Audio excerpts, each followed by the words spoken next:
अपने अपने जज्बात। जब खलील साहब ने मेरी जिंदगी में बतौर शौहर दस्तक देने की अपनी ख्वाहिश जाहिर की तो मैंने उन्हें जिंदगी की हकीकत से ऐसे दो चार किया कि उन्होंने अपना इरादा बदल दिया।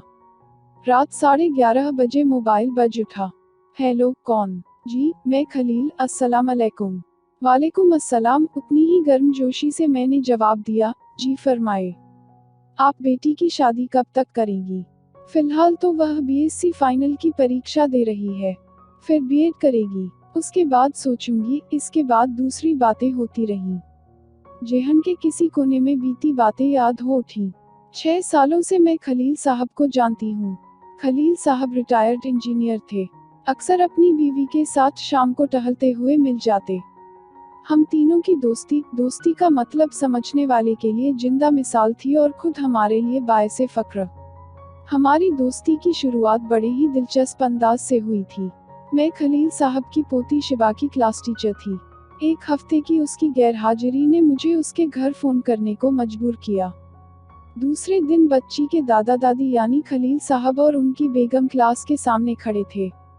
देखकर पल भर के लिए मुझे हंसी आ गई। याद आ गया जब मैं स्कूल जाने लगी तो मेरे दादाजान पूरे 5 घंटे कभी स्कूल के कैंपस के चक्कर लगाते, कभी पीपल के साए तले गजलों की किताब पढ़ते। दादी शिबा को बैग थमाकर क्लास में बैठने के लिए कह रही थी लेकिन वह दादा की पैंट की जेब से चॉकलेट निकाल रही थी। बुखार, सर्दी, खांसी हो गई थी। इस वजह से हमने शिबा को स्कूल नहीं भेजा था। दादी का प्यार टप टप टपक रहा था। आज शाम आप क्या कर रही हैं? खलील साहब ने मुस्कुरा कर पूछा। जी, कुछ खास नहीं, मैंने अचकचाते हुए कहा। तो फिर हमारे गरीब खाने पर आने की जहमत कीजिए न।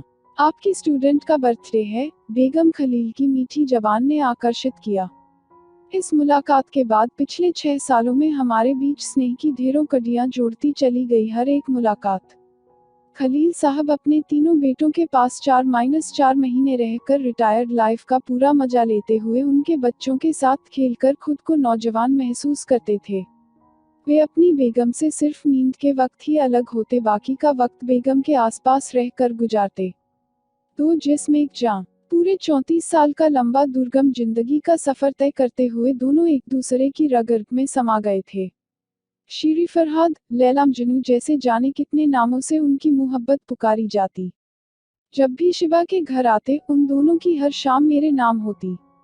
बहुआयामी शख्सियत के मालिक खलील साहब शायरी, गणित, सियासत, इंसानी जज्बात की बारीकी, फिल्म, क्रिकेट और न जाने किन किन विषयों पर बातें करते। शाम की चाय के बाद मिशन रोड से वर्कशॉप तक की सैर हमें एक दूसरे को नजदीक से समझने के मौके देती। रास्ते के किनारे लगे अमलतास और गुलमोहर के फूल भी हवा के साथ झूमते हुए हमारे बेबाक ठहाकों में शामिल होते। मैडम, आपकी खामोश मिजाजी और सोच सोच कर धीमे धीमे बोलने का अंदाज मैं भी सीखना चाहती हूँ, हर वक्त बोलने वाली बेगम खलील फरमाती तो मैं सिकुचा जाती। आप क्यों मुझे शर्मिंदा कर रही हैं? मैं तो खुद आपकी खुशमिजाजी और खलील साहब से आपकी बेपनाह मोहब्बत, आपका समझौतावादी मिजाज देखकर आपकी कायल हो गई हूँ। किताबी इल्म डिग्रियां देता है मगर दुनियावी इल्म ही इंसानी सोच की महीन सी झीनी झीनी चादर बुनना सिखा सकता है। मेरी ये बातें सुनकर बेगम खलील मुझे गले लगाकर बोली, सच शम्मी, खलील साहब के बाद तुमने मुझे समझा। बहुत शुक्रगुजार हूँ तुम्हारी। पूरे 4 साल इसी तरह मिलते जुलते, मुहब्बतें लुटाते कब बीत गए पता ही नहीं चला। वक्त ने खलील दंपति के साथ दोस्ती का तोहफा मेरी झोली में डाल दिया जिसकी खुशबू से मैं हर वक्त खुशी से भरी भरी रहती। उस दिन पौधों को पानी देने के लिए बगीचे में जा रही थी कि शिबा के अब्बू को बदहवासी से गेट खेलते पाया। उनका धुआं धुआं चेहरा देखकर किसी अनहोनी की आशंका होने लगी। मुझे देखते ही वे भरभरा कर ढह से गए। मुश्किल से उनके हलक से निकला, मैडम, अम्माजान। यकीन नहीं आया, पिछले हफ्ते ही तो खलील साहब के साथ जबलपुर गई थी, एकदम तंदुरुस्त, हट्टी कट्टी। दर्द और आंसुओं के साए में पूरे 40 दिन बिताकर शिबा के अब्बू खलील साहब को अपने साथ ले आए थे। मुझ में हिम्मत नहीं थी कि मैं उनका सामना कर सकूं। 2 हंस मोती चुगते हुए अचानक एक हंस छटपटाकर दम तोड़ दे तो दूसरा, पत्थर, आंखें पत्थर, आंसू पत्थर, आहें पत्थर। इस भूचाल को कैसे झेल पाएंगे खलील साहब? पिछले 35 साल एक लम्हा जिसके बिना नहीं गुजरा, उससे हमेशा के लिए जुदाई कैसे सहेंगे वे। खलील साहब से सामना हुआ, आंसू सूखे, शब्द गुम, आवाज बंद। पहाड़ से हटते शख्स 40 दिनों में ही बरसों के बीमार लगने लगे। दाढ़ी और भौहों के बाल झक सफेद हो गए थे। कमर से 45 डिग्री झुक गए थे। पपराए होंठों पर फैला लंबी खामोशी का सन्नाटा। कुछ कहने और सुनने के लिए बाकी नहीं रहा था। काफी देर तक मैं खलील साहब को दर्द की भट्ठी में चुपचाप बेबसी से जलता हुआ देखती रही। स्कूल से लौटते हुए रोज खलील साहब की खैरियत जानने के लिए शिवा के घर जाना मेरी दिनचर्या में शामिल हो गया। सिनेमा, टीवी, सांस्कृतिक कार्यक्रमों में गहरी दिलचस्पी रखने वाले खलील साहब पाबंदी से इबादत करने लगे थे। मुझे देखकर बरामदे में आकर बैठते, चुप, बिल्कुल चुप। महीनों बाद खलील साहब ने धीरे धीरे मरहूम बीवी की खूबसूरत यादों की किताब का एक एक सफ़ा खोलना शुरू किया। गुजरे हसीन लम्हों की यादें उनकी आंखों में समंदर उतार लाती। कतरा कतरा दाढ़ी भरे गालों से फिसलकर सफेद झक कुर्ते का दामन भिगोने लगते। शिवा की अम्मी कॉफी का प्याला थमाते हुए याचना भरी निगाहों से मुझे देखती, आंटी आप प्लीज रोज आया कीजिए। अब्बू अम्मी की जुदाई का गम बर्दाश्त नहीं कर पाए तो अब खलील साहब पोती को छोड़ने के लिए स्कूल आने लगे थे। दोपहर को बाजार भी हो आते और कभी भी किचन के काम में हाथ बंटाने लगे थे बहू का। शिवा के अब्बू रोज शाम अपने अब्बू को टहलने के लिए साथ ले जाया करते। उस दिन स्कूल बंद होने से शिवा की अम्मी का फोन आया, मैडम स्कूल छूटते ही घर आइएगा प्लीज। मगर क्यों? मैंने विस्मय से पूछा। आज सुबह से अब्बू बिस्तर पर पड़े पड़े रो रहे हैं। क्यों रो रहे हैं? आज पूरे 3 महीने हो गए अम्मी की मृत्यु को। ओह, आज का दिन खलील साहब के लिए काफी गमगीन साबित हो रहा होगा। घर जाकर मैंने धीरे से आवाज लगाई, खलील साहब। मेरी आवाज सुनकर थोड़ा सा कसमसाए, फिर मेरा ख्याल करते हुए उठकर बैठने की कोशिश करने लगे। मैंने उन्हें थामकर फिर लिटा दिया और उनके पास बैठ गई। बिस्तर की सिलवटें खलील साहब की बेचैनी की दास्तान बयान कर रही थीं। सफेद झक तकिए पर आंसुओं के निशान वफादारी की गजल लिख गए थे। मुझे देखते ही बेसाख्ता रो पड़े खलील साहब। मैंने धीरे से उनके पैरों पर हथेली रख कर कहा, खलील साहब आप मर्द होकर बीवी की याद में इतना रो रहे हैं। मुझे देखिए, मैं औरत होकर भी अपनी पलकें भिगोने की सोच भी नहीं सकी। तो क्या आपके शौहर? जी, 5 साल हो गए। लेकिन आपने पहले कभी बताया नहीं। जी, मैं आपके मोहब्बत भरे सुनहरे पलों को अपना गमगीन किस्सा सुनाकर बर्बाद नहीं करना चाहती थी। शौहर ने 2 बच्चों की जिम्मेदारी मुझ पर छोड़ी है। उसको पूरा करने की जद्दोजहद में मैं अपने अकेले होने के दर्द को आंखों के रास्ते भी न बहा सकी। कितना मुश्किल होता है खलील साहब खुद पर काबू रखकर बच्चों के आंसू पोंछना। घर की हर चीज में उनका साया नजर आता है, उनका वजूद हर वक्त मेरे आसपास रहता है। कैसे खुद को बहलाती हूँ, यह मेरा दिल ही जानता है। अगर मैं भी आपकी तरह रोती रहती तो क्या नौकरी, घर और बच्चों की जिम्मेदारी उठा पाती। कितनी मुश्किल से उनके बगैर जीने का हौसला बनाया है मैंने। खलील साहब, शौहर की जुदाई का दर्द मेरी आंखों में समा गया। खलील साहब बिस्तर पर ही टिक कर बैठ गए और मुझे अपलक हैरत भरी निगाहों से देखते रहे। धीरे धीरे हिम्मत करके उठे, मेरे सिर पर हाथ रखा और बाथरूम की तरफ बढ़ गए। बाथरूम में से निकले तो बाहर जाने के लिए तैयार थे। मैंने दिल ही दिल में राहत की सांस ली और अपने घर की तरफ जाने वाली सड़क की तरफ मुड़ गई। दूसरे का दर्द कम करने की इंसान पूरी कोशिश करता है। हमदर्दी भरे शब्द दूसरों से नजदीकियां बढ़ा देते हैं, मगर वह खुद अपने से दूर चला जाता है। पिछले कई महीनों से मैं बिल्कुल भूल गई थी कि शौहर की असामयिक मौत, 2 बच्चों की पूरी जिम्मेदारी, दूसरी जरूरतों की लंबी फहरिस्त मेरी छोटी सी तनख्वाह कैसे पूरी कर पाएगी। मेरे आत्मविश्वास का पहाड़ धीरे धीरे पिघल रहा था मेरी मजबूरियों की आंच में। कैसे सामना कर सकूंगी अकेली जीवन के इस भीषण झंझावात का। पके फोड़े पर कोई सुई चुभा दे, सारा मवाद बाहर आ जाए। ऐसा कोई शख्स नहीं था मेरे आसपास जिसके सामने बैठकर अपने अंदर उठते तूफान का जिक्र करके राहत महसूस करती। मेरे साथ थी तो बस बेबसी, घुटन, छटपटाहट और समाज की नजरों में अपनी खुददारी वाह को सबसे ऊपर रखने के लिए जबरदस्ती होंठों से चिपकाई लंबी चुप्पी। खलील साहब की स्थिति मुझसे बेहतर है। कम से कम अपनी शरीके हयात की जुदाई का दर्द वे रिश्तेदारों, दोस्तों के सामने बयान करके अपनी घुटन और चुभन को कम तो कर लेते हैं। मैं कहाँ जाती, बस तिल तिल कर यूं ही रात के वीराने में चुपचाप जलना मेरी मजबूरी है। खलील साहब अब सामान्य होने लगे थे। पेंशन के सिलसिले में उन्हें जबलपुर वापस जाना पड़ा। अक्सर फोन पर बातें होती रहती। अब उनकी आवाज में उमड़ते बादलों का कंपन नहीं था, बल्कि हवाओं की ठंडक सा ठहराव था। जानकर सुकून मिला कि अब उन्होंने लिखना पढ़ना, दोस्तों से मिलना जुलना भी शुरू कर दिया है। कुछ दिनों के बाद शिवा के अब्बू का ट्रांसफर आगरा हो गया। मैं अपनी जिम्मेदारियों में उलझी बीमार रहने लगी थी। चेकअप के लिए आगरा गई तो स्टेशन पर शिवा के अब्बू से मुलाकात हो गई। इच्छा जाहिर करके वे मुझे अपने घर ले गए। शिवा मुझसे लिपट गई और जल्दी जल्दी अपनी प्रोग्रेस रिपोर्ट और नई बनाई गई ड्राइंग, नई खरीदी गई जीन्स टॉप दिखाने लगी।